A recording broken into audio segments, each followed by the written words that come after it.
name's Jillian. This is for my human development class, week 6 assignment.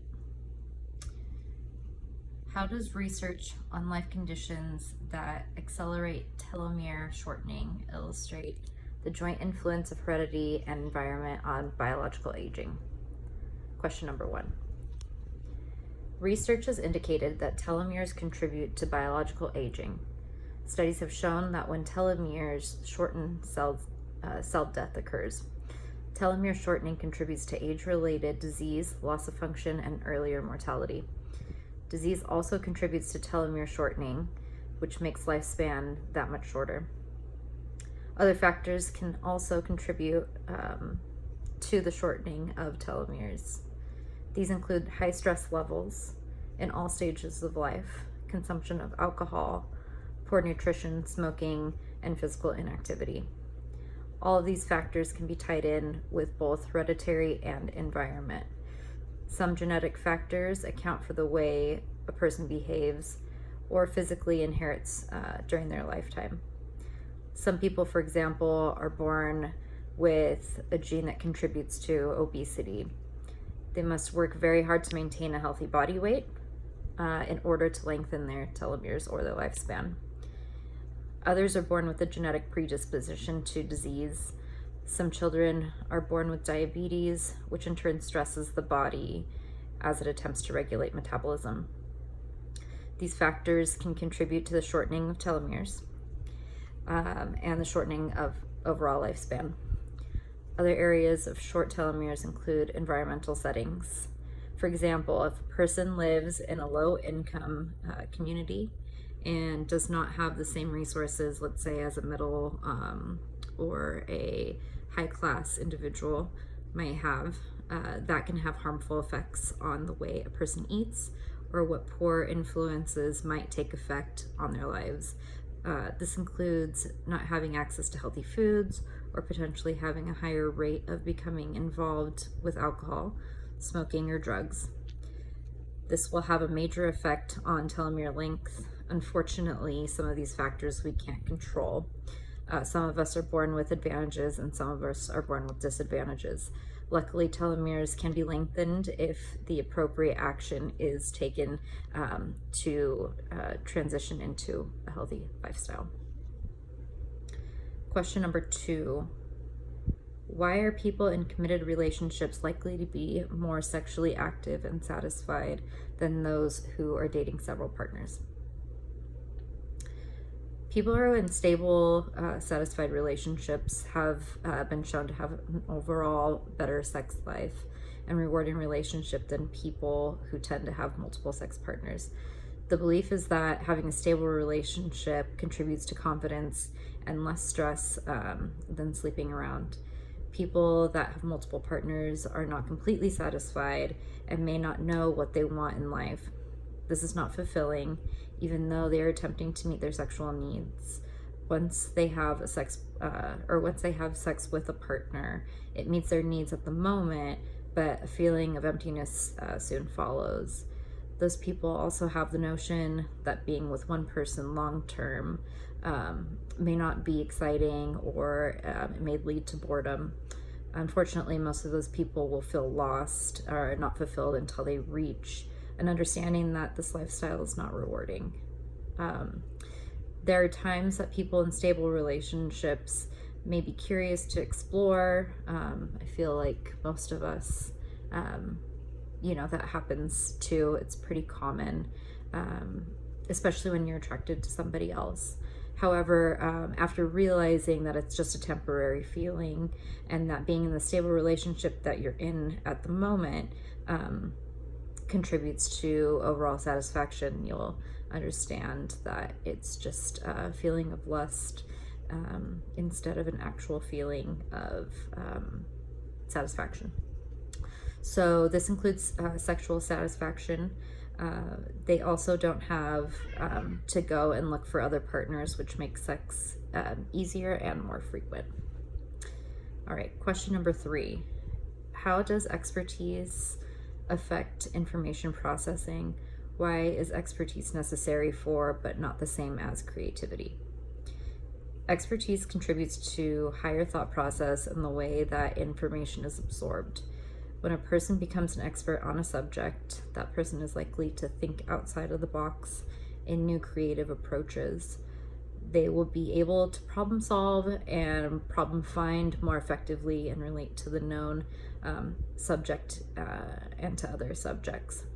A novice will only look at superficial aspects and will only be able to figure things out slowly and individually. Expertise also contributes to creativity by having a mature cognitive thought approach to creating new culturally meaningful problems and solutions. This creative thought is not based on younger-minded creativity skills, but comes with mature age and the knowledge base of the expert subject. This type of creativity helps form creative work in multiple aspects of the professional field. However, this type of creativity requires certain qualities. These qualities include thinking intuitively, being able to think abstractly. Expert creative individuals must also have the drive to continue to propel forward. These individuals do not stop thinking this way until they absolutely can't anymore. They are the ones that help change our world for the better. This is what separates a creative expert from just an expert. All right, question number 4. What student and college environment characteristics contribute to favorable psychological changes during the college years? The college years have a lasting effect on adulthood. Many college students gain a lot of first-time experiences that they take and use for the rest of their life.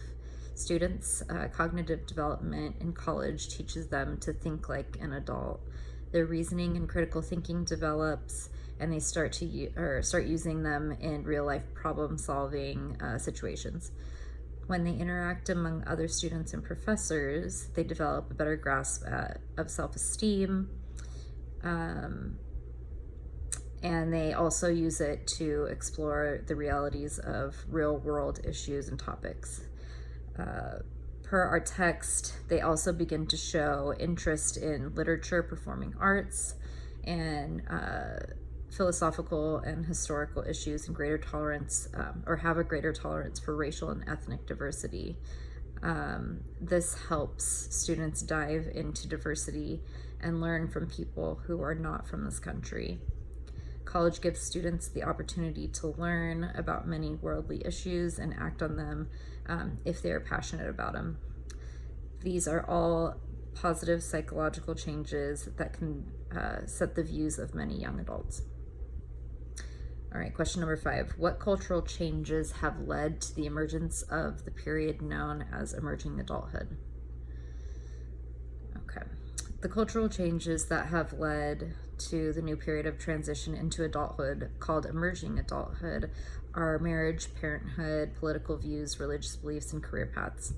Many young adults are taking extra time to get to the point that they feel confident moving into an adult mindset. These specific cultural changes are fed by the feeling of an early adult really thinking about which direction to take before pursuing a lifetime career or path. I can personally vouch for this because I myself have that same mindset. I'm 31 years old and I'm just now deciding what I want or what I'd like to do for my future career. Also, even though I am married at this point, I never thought that there was any rush to be married. I may have not even been married if it weren't for me feeling absolutely certain that my husband was the right person for me. There's nothing wrong with taking more time to decide what the right path is. It's, for example, the social clock theory keeps us on track. There's no need for it at this time, kind of like, you know, it was back in the day or back in previous generations. The only difficult thing there is certain life areas where time does matter. For example, if a woman wants to have a baby, she must do so within a certain time frame. However, there are ways to go around this, like adopting. That's a major consideration these days if you want to be a mother later on in life. It's a strength these days to have the opportunity to take the time and really know what's right for you. All right, last question. According to Livingston, how do the life structures of men and women differ? All right, men and women sometimes differ on life achievements and timing. Many men tend to want to accomplish well-established careers very early on, and women tend to take a little longer moving into their careers. According to Livingston, many young people developed a dream in which men's dreams usually emphasized achievement in a career, and women had split dreams in which both marriage and career were prominent. Women are frequently torn between families or committed relationships and careers. This is another thing I can actually relate to. I was very career driven before I met my husband. I only wanted to go to school and, keep working towards a higher degree. However, I'm not saying I stopped, but I did take a less difficult approach, and the field that I have now chosen, which I still believe is going to be extremely rewarding, and it's also going to take care of my family, is, I chose nursing. So my other career path would have taken me twice as long to accomplish. Men tend to be focused very early on at achieving careers and working hard to climb to their position of choice. For women, career development extended into middle age, according to Livingston.